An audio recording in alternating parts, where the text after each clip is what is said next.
Hello and welcome to section 4.2 area. In this section we are going to use the idea of summations to help us find the area under a curve and just areas in general. So we're going to start with just a revision of just reminding us of how to deal with summations. And this is something that we learned in pre-calc, so it should be nothing new. So remember that the I is the index, that's our number that we're counting by, basically our counting number. And then 1 is our starting number, that's our first term. And then we go to n, which is our last term. It's not the number of terms that we count to, it's the last term. So if it was something like this, we have a sub n, we're plugging in 1, so that'd be the first term, second term, third term, all the way up to the n term.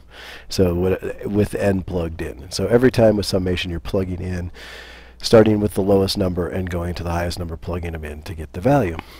So here's a couple examples of this. And sorry, these guys are so low here that we are doing the summation of these. And so if I is my counting number, then this is the same as saying plugging 1 in for I, I'd get 1, and then 2, then 3, 4, 5, and 6. And if I was to sum those numbers, I believe I get 21. So that's the summation up from 1 to 6. That's really all we're saying. Now, we could have a summation from 0 to 5. It can start anywhere. It doesn't really matter. And if I put in 0 for I, 0 plus 1 is 1. And then going to my second term, 1 plus 1 is 2. Plugging in my third term, which would be 2 plus 1 would be 3. And then 3 plus 1 would be 4. And 4 plus 1 makes 5, and then plugging in my last term of 5, 5 plus 1 would be 6. And you'll notice that I get the exact same values for my summation as I did before, which gives me 21. So there are different ways to do the same summation, and sometimes it's helpful to change the summation, sometimes it's just best just to do it this way. So then we have a summation like this where j is our index, our counting number, and this time we're squaring j as we plug it in, and we're starting at 3. So we would just go 3 squared plus 4 squared. This would be squared. 5 squared plus 6 squared plus 7 squared, starting with our first term and squaring them all out. Let's see, I believe I get 9 plus 16 plus 25 plus 36 plus 49, which if I total that up, I believe is 135. Okay, so then those are fairly straightforward summation, just adding them up. Well, there's also a summation like this where we go to some unknown term, and this is where kind of the idea of our limits come in, and it may be infinite limits even. And so then basically what we're going to be doing here is I would just write this as 1 over n, and then I'd plug in the first term, 1 squared plus 1. Then I'd have 1 over n again times 2 squared plus 1.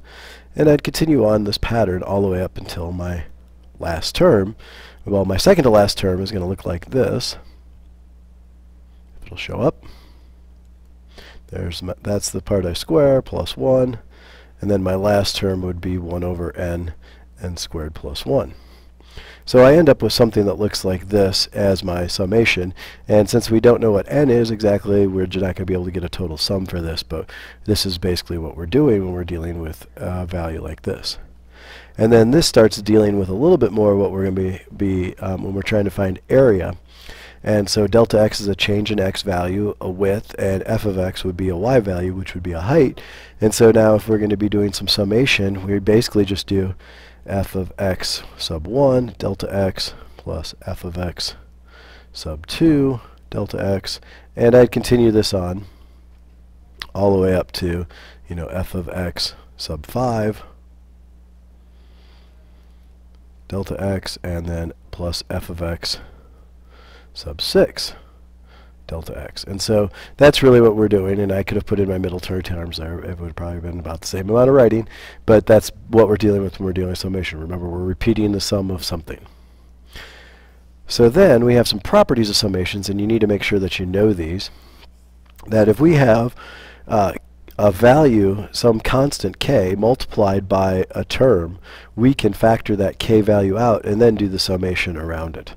That's one possibility. Or we could have another one that we have is we could be adding or subtracting two terms, two functions, and then we could sum one and do the summation of one and add it or subtract it to the sum of the other. And we'll practice this in just a few moments. Also down here, if we are doing a summation of a constant from 1 to n, if I had a summation, for example, like the summation of from 1 to, say, 5 of the number 2, then that would be the same as adding 2 up 5 times, or just saying 2 times 5, which would be 10 for my total. I is summing the numbers from 1 to whatever, and just adding up the numbers like we did in the previous, in the example from before, where we did the summation of 1 to 6, I believe it was. So that would mean n would be 6, and then 6 plus 1 would be 7, divided by 2. If I multiply those together, 42 divided by 2 is a sum of 21. So that's the property for summing just a single number. Then there's one for a squared term and one for a cubed term. And you will need to know these, so make sure that you get them down in your notes so that you have them, because you're going to need to refer to them over and over again as we do this. And I'll refer to them over and over as we do this. All right, so then in my next example here, I have the, I'm going to sum this term, and this is not just a really weird looking number. There are 4 problems here. We're going to find the sum at 10. Then we'd find if n was 100, the top number was 100, or the top number was 1,000, or the top number was 10,000. And this is kind of the idea of a limit, because as you see, we're starting to get the number on top bigger and bigger and bigger. And so if we can make a limit, this is kind of like a limit to infinity. And I'll talk about that in just a moment when we get down there. But first of all, we got to simplify this sum. And so this is where your algebra skills come in. And so if I'm going to do a summation from 1 to n of I plus 1 over n squared. Now, remember, n is a constant here because that's a number up here. It's either 10, 100, 1,000, or 10,000. It's some number. So this n squared is also a constant. So going back to the previous slide, up here, we could factor out that constant, and that's going to be my first step, is that I'm going to factor out that constant. So I'm going to have 1 over n squared factored out from I from 1 to n of I plus 1. Now, you'll notice I have 2 terms being added together, and so looking at the second one right here, I can do a summation of one and do the summation of the other and do them separately, which will make my life a little bit easier. So I'll rewrite this as 1 over n squared, the summation from 1 to n of I, and all of this is going to get multiplied by that, plus the summation from 1 to n of 1. So to simplify this, now here's where I go back and use those properties, the properties down below in the second half, and replace these terms. See, when I do a summation of I is number 2 here, so I'm going to replace the summation of I symbol with this thing right here. The summation of 1 is 1 as a constant, so I'm going to do 1 times n, which would be my top term, so 1 times my top term. So I'm going to use both the 1 and 2 in order to simplify this.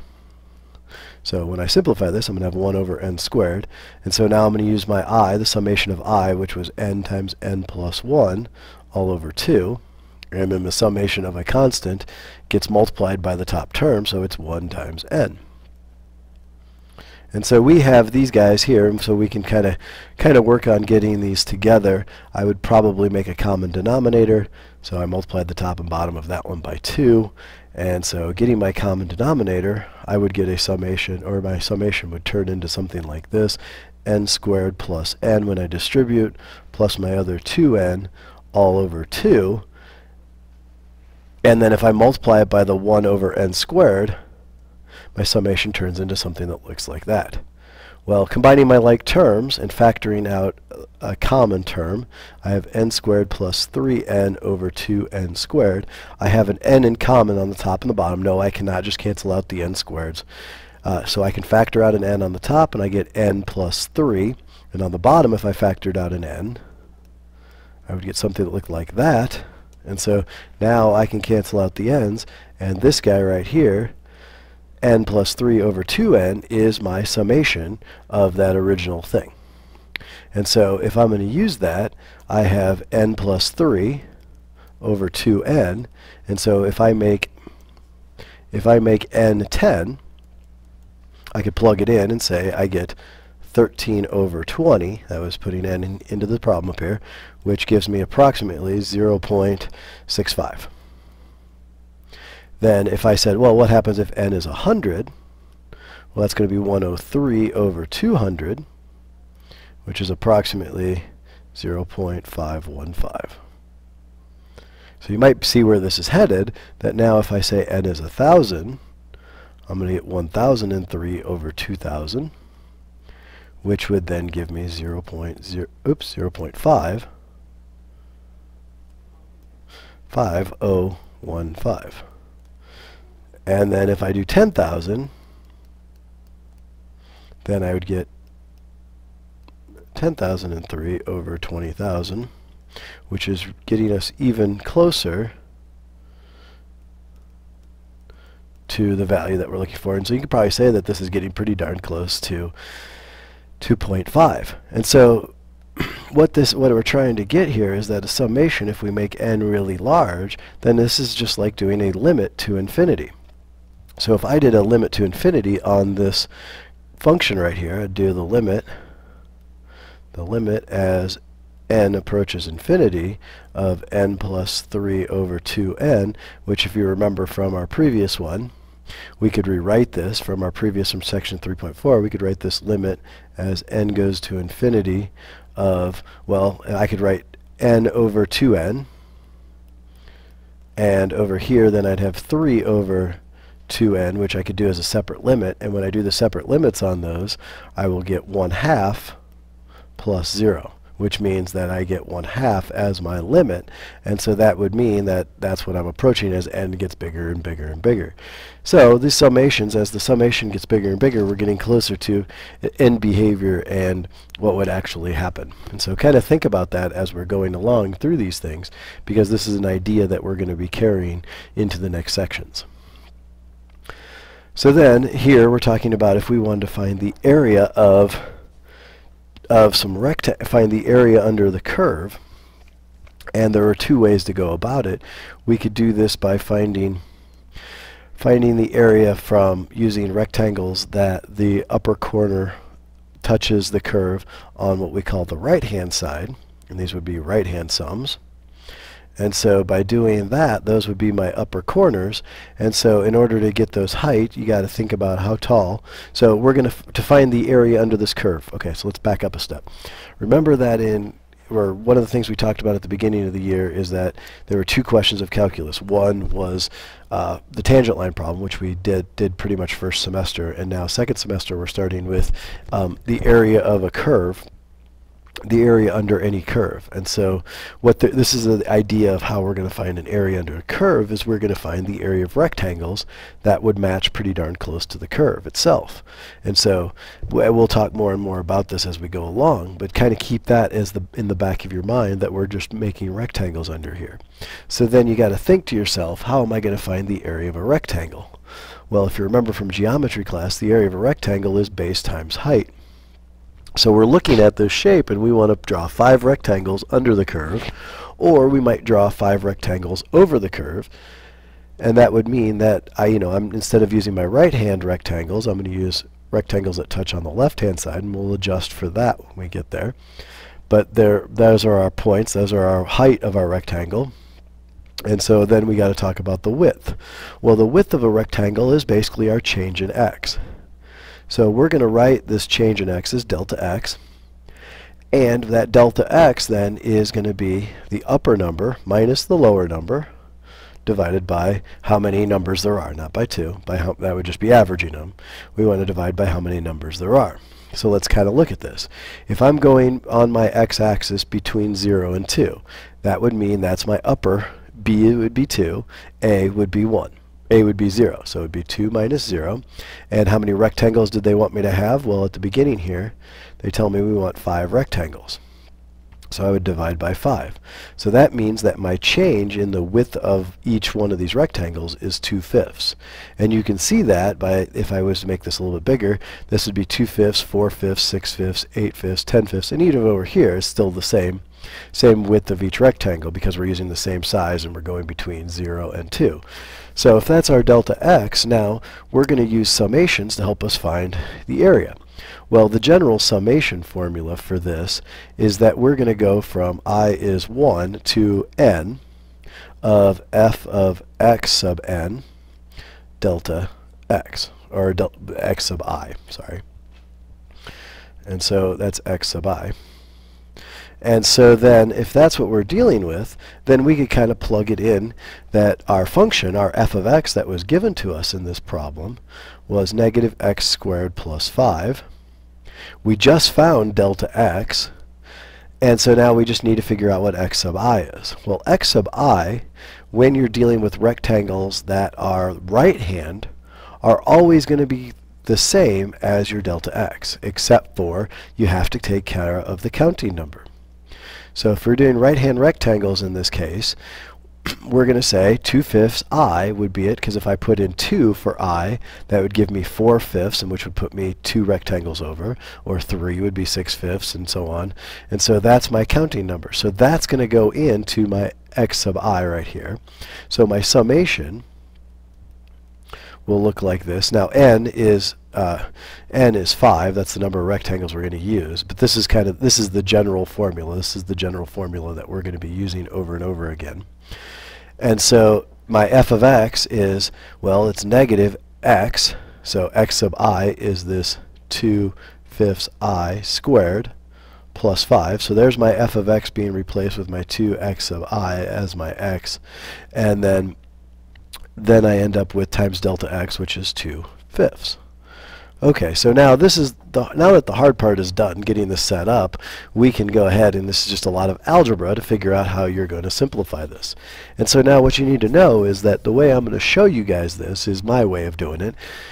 It's not necessarily the easiest way. It's not necessarily the only way. You guys need to kind of muddle through this algebra yourself, this simplification on your own. And so you might want to pause it here, try to simplify it from this point, and then play it and kind of see where I'm at and see if you can if you're going along the same lines. Because I'm definitely going to simplify this differently than you probably will. Just because, I don't know, there's no reason why, that's kind of the way I am. So I'm going to square the first term in here. So I'm going to have negative 4/25 I squared plus 5. So that's just rewriting that first term. Now I could factor out this 2/5, which might not be a bad idea. I could distribute the 2/5. That would be another idea. It just kind of depends on how you want to deal with it. I'm actually going to distribute it just for something different, but you could factor it out. Actually, no, I think I'll factor it out in this case. I'm going to go 2/5 out front, and then we'll do the summation of I from 1 to 5 of this thing, and I get negative 4/25 I squared plus 5. Now at this point I can use my sum formulas and basically make a sum of this and break it into two different summations. So I've got my 2/5 out front, and now I'm going to have the summation from 1 to 5 of negative 4/25 I squared plus the summation from 1 to 5 of 5. And so remember, that's all still multiplied by the 2/5 out here. So I could factor out, now I could break this up even further and factor out the negative 4/25, which would give me negative 8 over 125, and the summation of I squared. Plus, now I got to remember that this 2/5 was out here, so I could do 2/5 the summation of from 1 to 5 of 5. Alright, so that I basically just distributed. Now it's just a matter of remembering my summation of I squared to get rid of the summation here. So if you saw earlier, I grabbed this thing, and so the summation of I squared was this thing right here. So I'm going to replace I squared with n times n plus 1 times 2n plus 1 all over 6. So that's what's going to happen. That's my way to get rid of my summation symbol. 8 over 125 times n times n plus 1 times 2n plus 1 all over 6. That gets rid of that summation, and then over here I have 2/5 times 5n, because the n, that was a constant, and since that was a constant, I just multiply the constant times n. Now, since I know what 5 is, I know that n is 5, I could go ahead, I could have plugged them in right away and gotten numbers, but I just didn't want to because I wanted to show you all of that. So you might have been able to skip that step. So I'm going to take negative 8 1/25 times 5 times 6 times, I believe, 11 all over 6. And over here, it looks like I really have 2, because the 5s will cancel out, 2 times n, which is 2 times the 5 there. So there it gets a little simpler. I can cross out the 6's because the same number top and bottom, they're 1s. I could reduce this by 5, which would give me 25 over here, and reduces a 5 there. So then when I multiply across, it looks like I'm going to get negative 88 25ths, and over here I'm going to have 10 plus 10. And then if I want to get a common denominator of 25, I have to multiply the 10 by 25, which would give me 250. So if I subtract 88 from 250, well, I will get something like, 25, and that would be 172, I believe. All right, 162? 172. And so then this is approximately 6.48. And so if that's the case, then that's really the number that I'm dealing with when I have that. And so that would be the lower sum, because if you notice, oops, that's 162, sorry, I subtracted wrong. You would notice that that's the lower sum, because if you look at my rectangles, all my rectangles are below the curve, and so that's actually less than the area under the curve.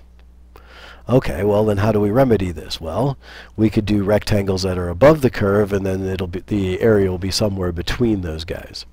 So then how are we going to deal with the area above the curve? Well, my delta x doesn't change. It's still 2/5 because we're still going from 0 to 2, but my x sub I will change because I'm not starting at the 2/5 mark anymore. I'm starting at the 0 mark. So my x sub I in the left-hand sums would be 2 over 5i, and subtract away 1 space, which would be minus 2/5. So I could write this a little bit better. I have a common denominator. I could write this as 2i minus 2 over 5. So that's my x sub I now. And so again, my delta x didn't change. It's still the 2/5. My x sub I is this, so when I go to my summation and plug it into my f of x sub I delta x, my summation is going to change to this. Then I'm going to have a negative, and then 2i minus 2 over 5 squared plus 5. And all of that gets multiplied by my delta x, so that was my f of x sub I. Negative x squared plus 5, there it is, because there's my x. And then times delta x, which is the width of my rectangles, which is 2/5. So there you go, there's my summation, and this makes this thing kind of ugly. So it might be to my advantage to I don't know, to kind of work this. Well, I'm going to simplify the inside here first, and my summation on the inside, because I'm going to square it out. And again, now at this point, once you get this written, it's all about how are you going to simplify this. I'm going to factor out the 2/5 from my delta x. This thing squared is kind of a mess, but I get 4i squared minus 8i plus 4 all over 25, and then I have plus 5 on the end here. Well, if I want to get a common denominator of 25, then this number is going to turn into, I'll put 25 on the bottom, this number is going to turn into 125. But remember now, at this point I have this negative, so I got to kind of distribute it across.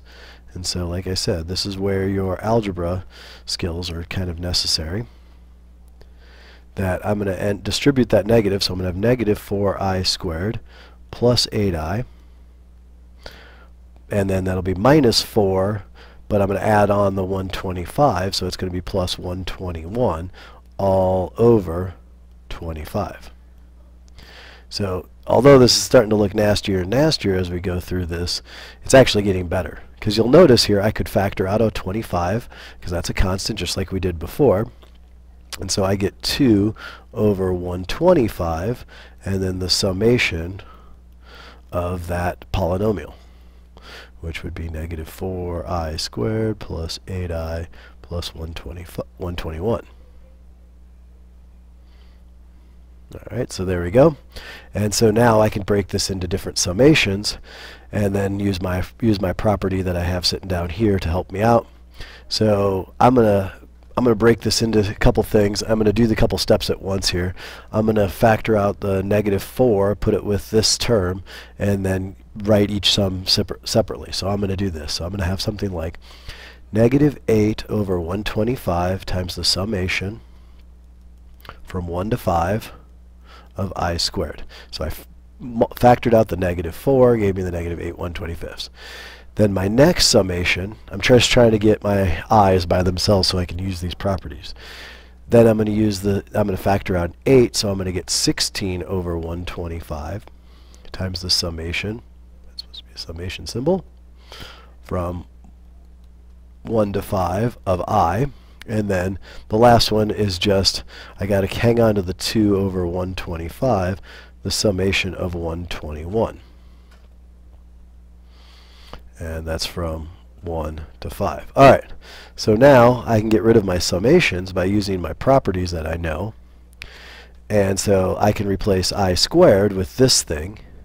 So I have negative 8 over 125 times n plus 1 times 2n plus 1 all over 6.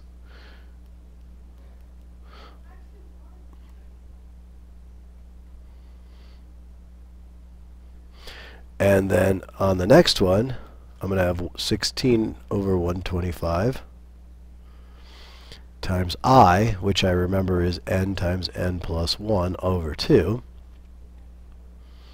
And then I'm going to have to move down here. I just have to move down because I ran out of room. Plus 2 over 125 times 121n. Because 121 was a constant. So I have these three terms that I've got to deal with to sum together. And so I've already dealt with this guy right here because it was over here. So that's going to give me negative 88 over 25. So since I already dealt with this thing without plugging in, I'm going to get negative 88 over 25. So I'm not going to bother doing that again. The second term, well, when I simplify it, put in 5 and this will be 6, I would end up with something like probably 48 over 25. And then this last term, when I plug in 5 for n, I'm going to end up with something like 242 over 25. And so then combining all my terms together, I end up with 202 over 25, which is approximately 8.08. So what does this all mean? This means that the area of that curve from 0 to 2 is somewhere between those two numbers. And that's really what we're trying to do with these problems, is try to figure out what the area is under the curve. And so then what we can do here, this is what we just were talking about, if we do a limit to infinity and make n really, really small, then we could actually find the area under the curve.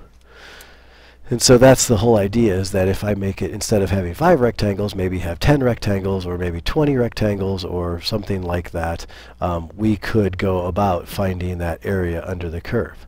And so we have lower sums that we could use, and this is what we were just talking about. We have these are just all different lower and upper sum properties, but we've already talked about all of those, so this is just different ways of looking at it. But like I said, this is the key down here, is that if we were to find the area under the curve and make n a really large number, making it close to infinity, kind of like we were talking about when we were doing that problem where we made it go up to 10,000, then we would find a really good approximation for the area under the curve. And so we need to make sure that we are getting this down here. And please, this is probably the most important one of all of these guys, is that you make sure you get this stuff. And so then when you come to class, we can answer your questions.